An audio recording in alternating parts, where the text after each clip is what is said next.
ఏ రాష్ట్రంలో అయినా అధికారం మారగానే పై నుంచి కింది స్థాయి వరకు రాజకీయ పరిస్థితులన్నీ మారిపోతాయి. పురపాలికల్లో ఏలికలు కూడా అటు ఇటు అయిపోతూ ఉంటాయి.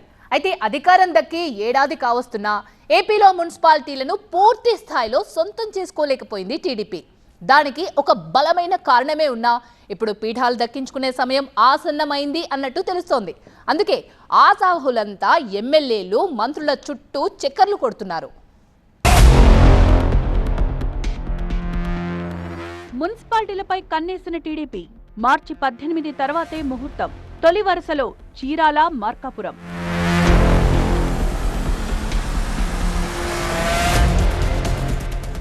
ఏపీలో కూటమి అధికారంలోకి వచ్చాక స్థానిక సంస్థలపై కన్నేసింది టీడీపీ.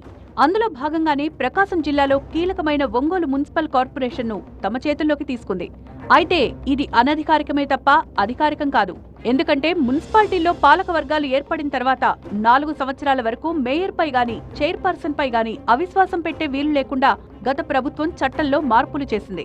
దీంతో వైసీపీ కౌన్సిలర్లను, మేయర్లను చేర్చుకున్నప్పటికీ అధికారికంగా ఆయా మున్సిపాలిటీలను చేజిక్కించుకోలేకపోయింది టీడీపీ. జిల్లాలోని ఇతర మున్సిపాలిటీల్లోనూ ఇదే తరహా మార్పిడికి ప్రయత్నించిన వైసీపీ కౌన్సిలర్లు ముందుకు రాకపోవడం, వారి రాకను స్థానిక టీడీపీ నేతలు వ్యతిరేకించడం వంటి కారణాలతో అది సాధ్యం కాలేదు. ఇప్పుడు మున్సిపాలిటీలను పూర్తి స్థాయిలో కైవసం చేసుకునే అవకాశం అధికార కూటమికి వచ్చినట్లు కనపడుతోంది.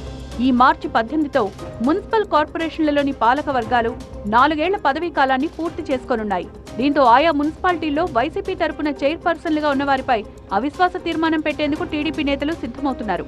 రానున్న 4 ఏళ్ల కాలం కూటమి ప్రభుత్వాందే కావడంతో మున్సిపాలిటీలో చివరి 1 సంవత్సరం అయినా తమ ఏలుబడిలోకి తీసుకురావాలి అన్నది టీడీపీ నేతల లక్ష్యంగా కనిపిస్తోంది.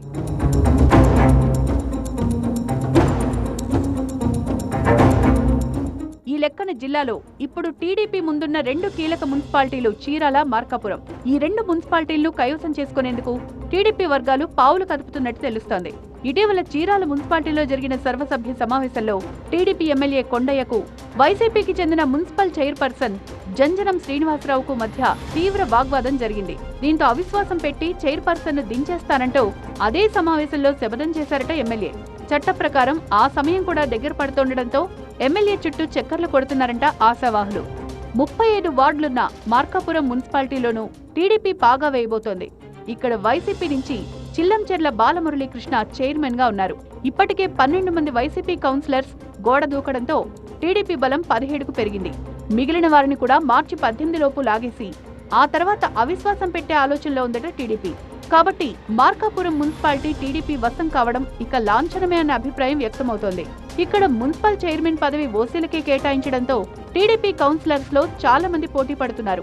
మొత్తానికి డెడ్ లైన్ మార్చి 18 అన్నట్టుగా సాగుతున్న టీడీపీ ఆపరేషన్ ఎప్పట్లోపు సక్సెస్ అవుతుందో చూడాలి.